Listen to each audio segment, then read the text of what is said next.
everyone. In the song Shake Your Sillies Out, I used some shaking instruments that I made, and I wanted to tell you about how I made them, just in case you want to try to make something like this at home. So this one, I actually made it out of a toilet paper tube. And first I colored it. I put some designs on with some markers, and then I stapled one end. You could use tape, or you could use hot glue would work. And then in the other end, I put some popcorn kernels, unpopped popcorn kernels, and then I closed up the other end.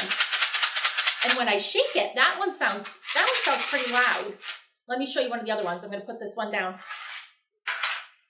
So here's one that I made. Ooh, hear that? That's a really gentle sound. So this is a plastic egg that I had.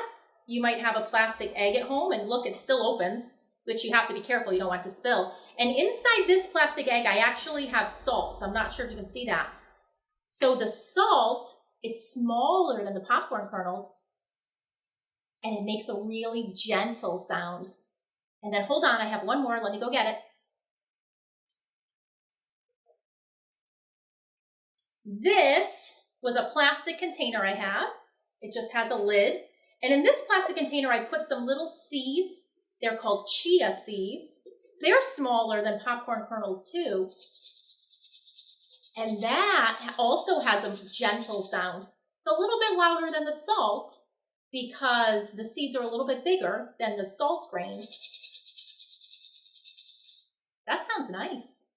So those are some ideas about how you could make an instrument, make a shaker at home. If you give it a try and you want to tell me about it or send a picture, that would be great. Thanks, guys.